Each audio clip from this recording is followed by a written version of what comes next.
Good morning, my sweet friends and summer slayers. It's Keto Genie. Happy Friday, guys. We made it. We made it to another Friday. So I may be sharing this video to my general Keto Genie social media and my Summer Slay group, only because I have gotten so many messages about journaling, okay? And so people are messaging me and asking me, like, what is this journaling? Like, what am I supposed to write? Like, how do I do it? And I'm trying to remember when I first began journaling myself, and I kind of remember what that's like. It's like, well, what do I write about and how do I do it? And the first thing is, guys, there's no wrong answer, okay?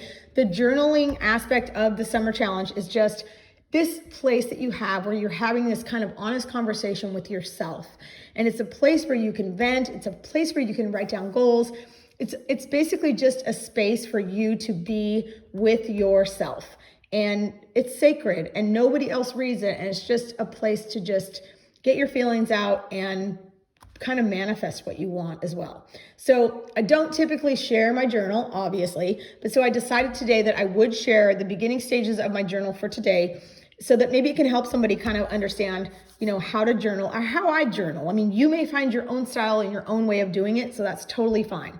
So, okay, let me start. So my journal usually begins with the date, okay? So today is Friday, July 17th.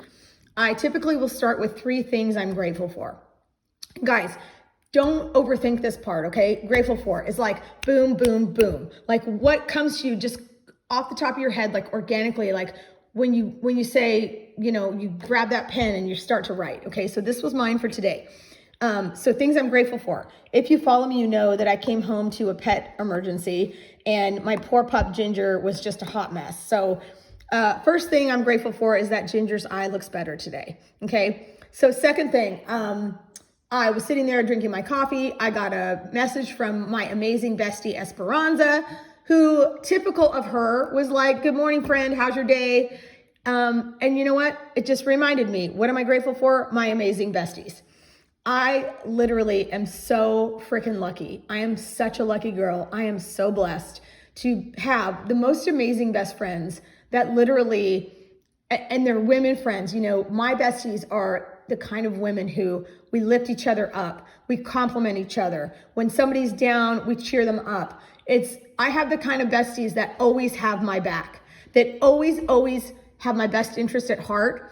I have the kind of women friends that I don't have to worry about when I leave the room, they're talking shit, okay? I have the kind of friends that always have my back.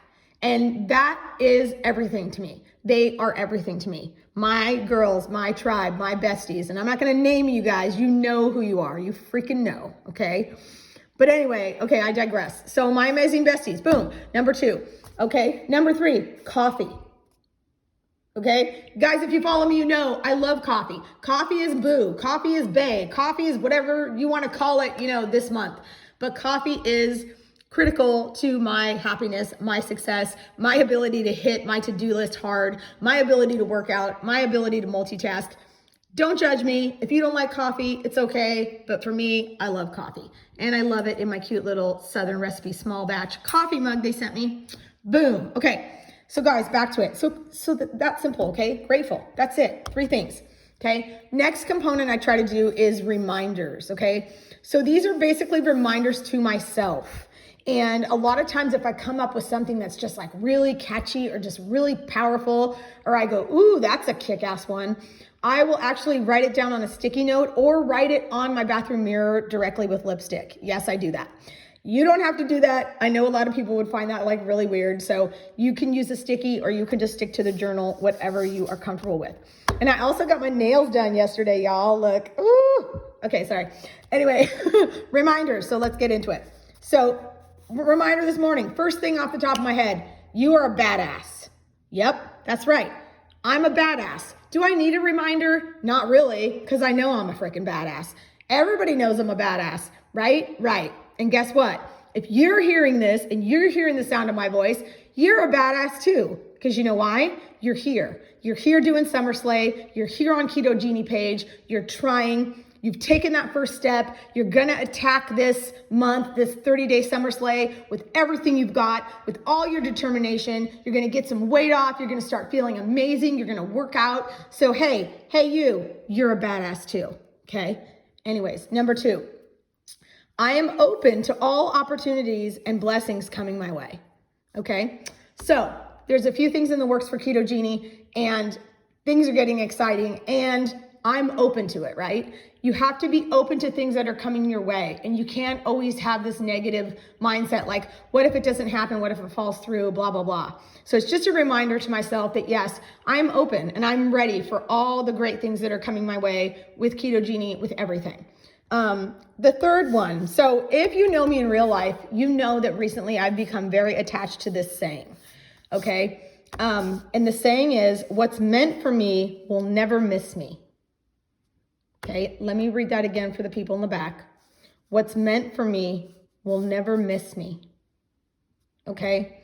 And the core meaning of that saying, at least for me personally, is that oftentimes we're so worried and we're so obsessed about the outcomes of things, or relationships, or friendships, or jobs, or family members, or whatever it is. And it's like, we're so worried about, well, what if I say the wrong thing? What if I do the wrong thing? Well, I can't be my authentic self because what if they won't like me? Or what, we get so caught up in feeling like we're going to make a wrong move that we don't make a move, or feeling like we're going to make a wrong move and making a fake move, right?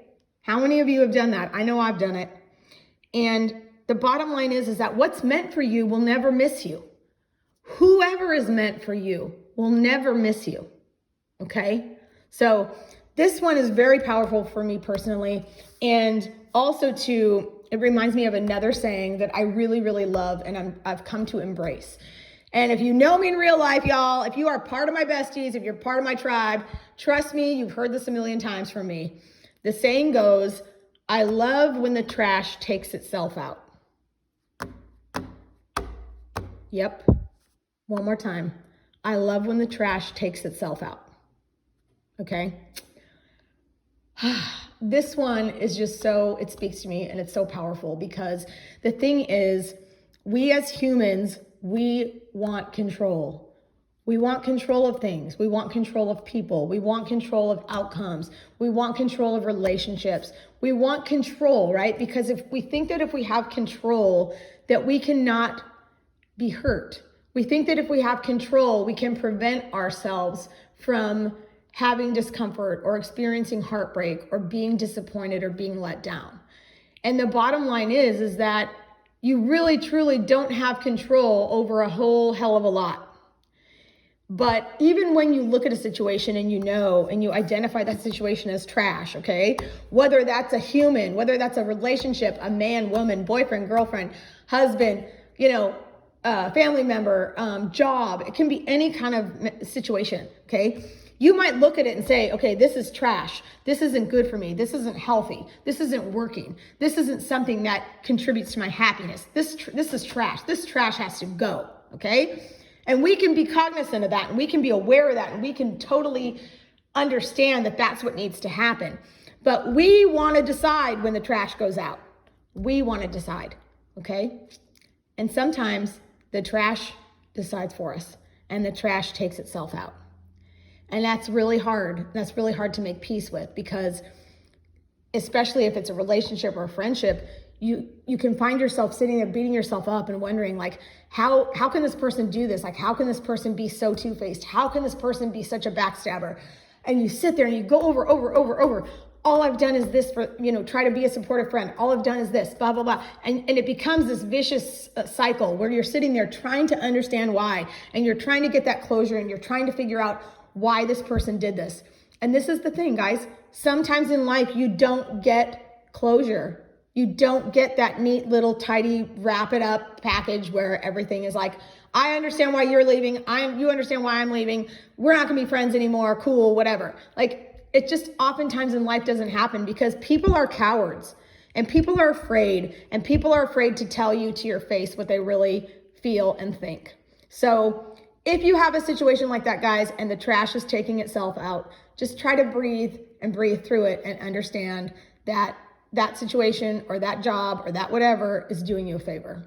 So, I'm almost at 10 minutes. Okay, I got to wrap this up seriously. So journaling, super easy. Don't overthink it, guys. You can use my model if you want to, if that helps. And let's do this.